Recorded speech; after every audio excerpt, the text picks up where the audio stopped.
I welcome you to my channel. Subscribe and listen to my new stories every day. It's a Thursday evening, and the fading light of dusk casts long shadows across my office. The day has been long, filled with back-to-back meetings and endless paperwork. As the CEO of a bustling tech startup, my life is a constant juggle between managing crises and fostering innovation.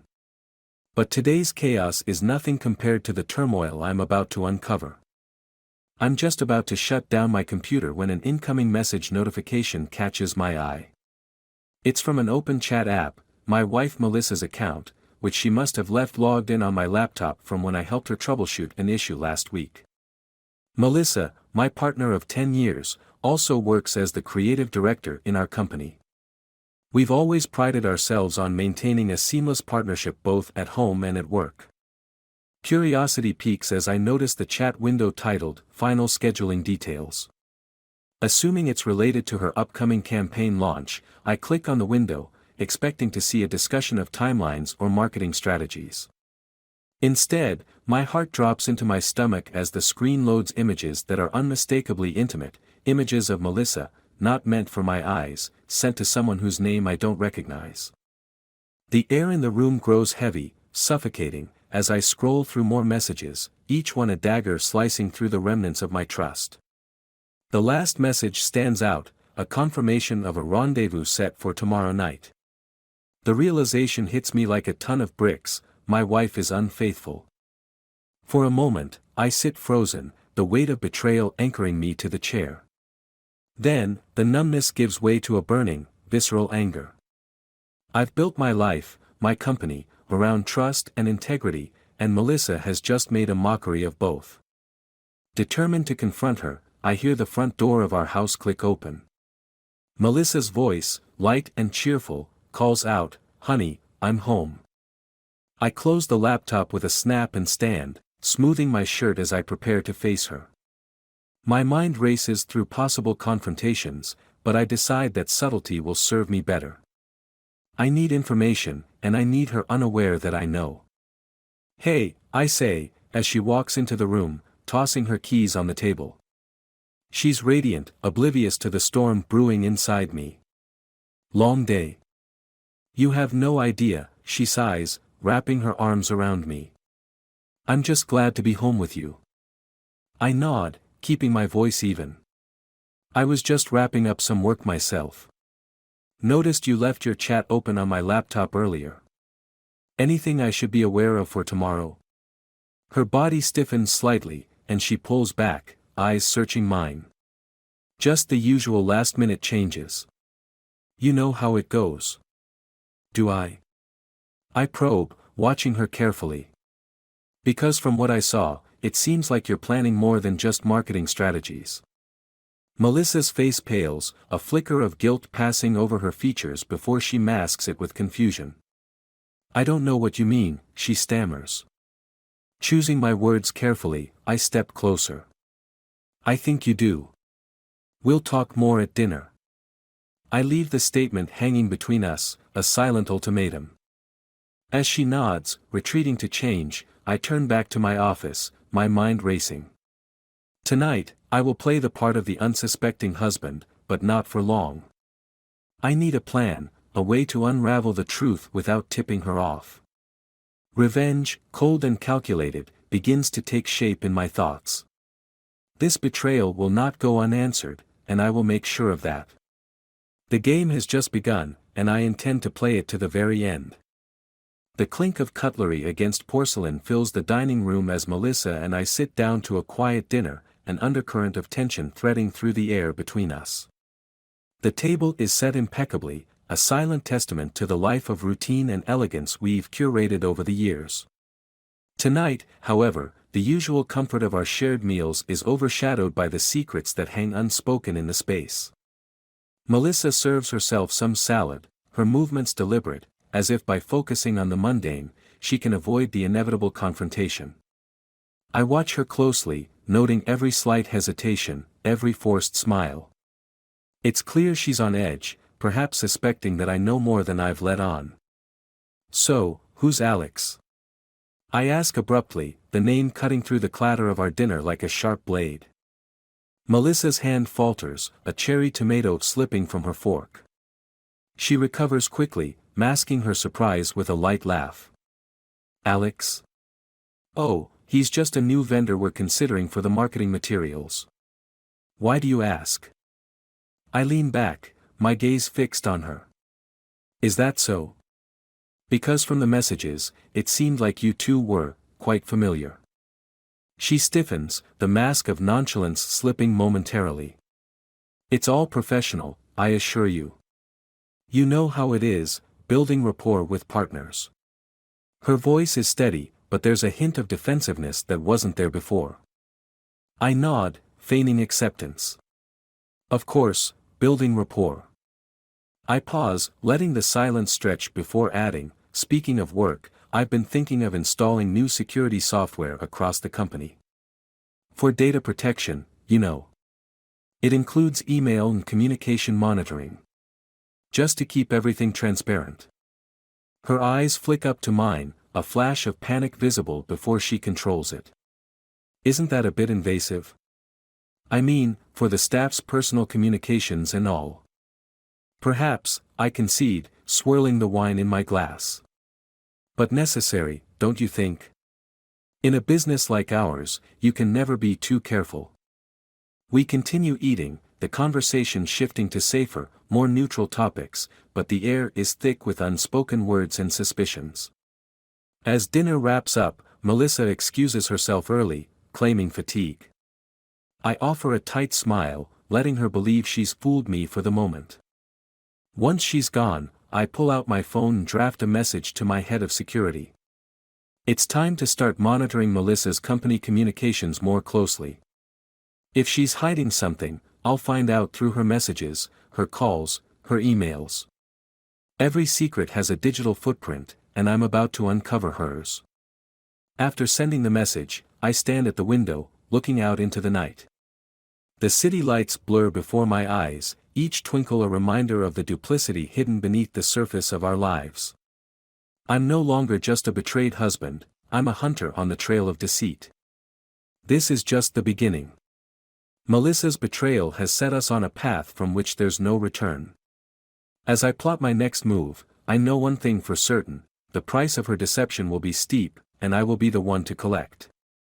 The following morning, the office is buzzing with the usual start-of-day chaos, but there's a new layer of tension as I initiate the next phase of my plan. The security team works discreetly, installing the advanced monitoring software I've ordered. Their efficiency is a silent symphony of clicks and soft murmurs, every action bringing me closer to the truth. I catch glimpses of Melissa through her glass-walled office across from mine. She's conducting her business as usual, oblivious to the tightening net. Her laughter, light and carefree, echoes down the hall, grating against my nerves. How many of those smiles, I wonder, were shared in secrecy with Alex?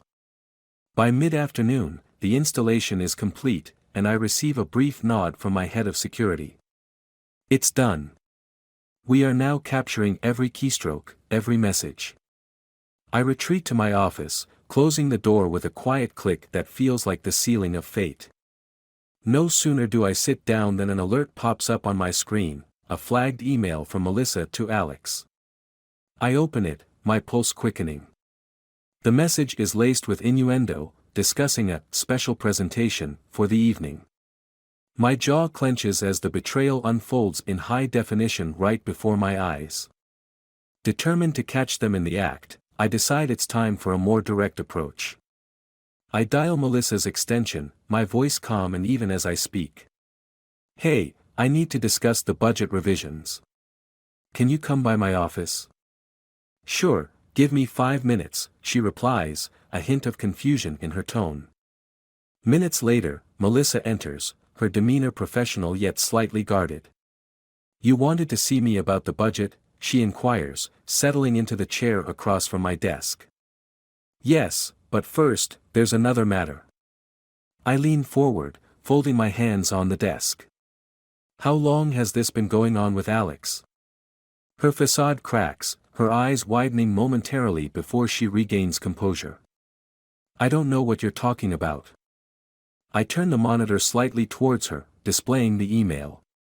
This doesn't seem like work-related rapport to me.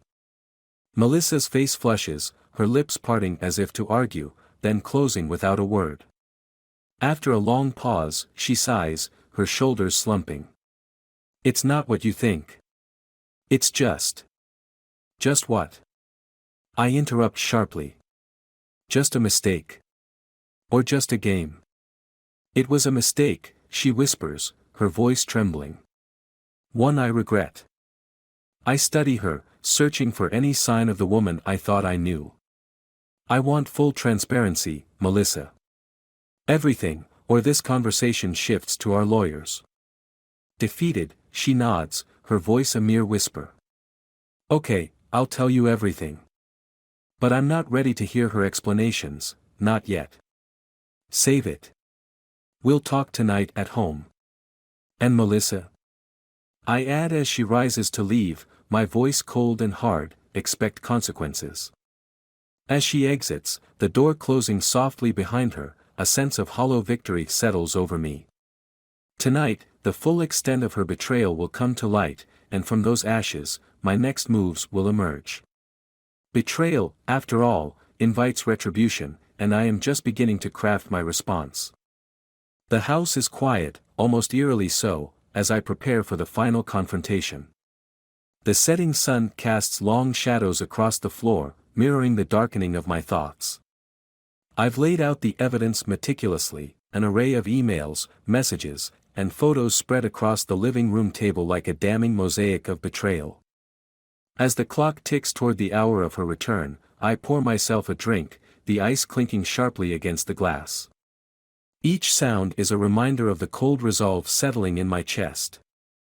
The front door opens, and Melissa steps in, her face pale, her eyes wary. She pauses when she sees the spread on the table, her breath catching. You wanted transparency, I begin, my voice steady as I gesture to the evidence. Here it is. Your secrets laid bare. Melissa swallows hard, her eyes darting toward the door, considering escape. I can explain, she starts, but I cut her off with a raised hand. No need. Your actions speak clearly enough. I stand, moving towards her, my presence cornering her against the wall of truth we can no longer ignore. What I need is retribution. Her eyes widen, fearful. What are you saying? I lean close, my voice a venomous whisper. You've ruined us with your deceit. Now, I'll ruin you. Drawing back, I pull out my phone and tap on an app, projecting the images of her infidelity onto the living room TV. I've sent everything to your parents, your friends, and, most importantly, our board of directors. Melissa gasps, her hands trembling as she reaches out. Please, you can't. Why not? I interrupt coldly. You didn't consider the consequences of your actions. Why should I? She slumps, defeated, tears starting to spill over. What do you want from me? I want you to suffer as I have, I state plainly. To feel every bit of the humiliation and pain your betrayal has caused. And then, I want you gone. Her sobs fill the room, a bitter symphony to my ears. You'll have nothing left, she pleads. That's where you're wrong. I smile thinly. I have the company, my integrity. And after tonight, I'll be free of you. Turning away, I make one final call. Yes, I need an officer here. I'm filing for divorce and I want her removed from my property immediately. As the police arrive, Melissa's cries become desperate, clawing at the remnants of our life together. But my heart is stone, the man she married is no more. As they lead her away, her pleading eyes search mine for a sign of the love that once was. They find none. With her departure, the house grows silent again, a tomb of the life we once shared. I sit back down, alone but unbroken, gazing at the empty chair across from me. In its stark vacancy, I find a bitter peace. The game of deception is over, and I have won, but at what cost? The shadows lengthen, and the night deepens, the silence a solemn witness to the death of a marriage poisoned by betrayal. I pour another drink, the ice echoing in the quiet, a chilling reminder of the solitude that is my final companion.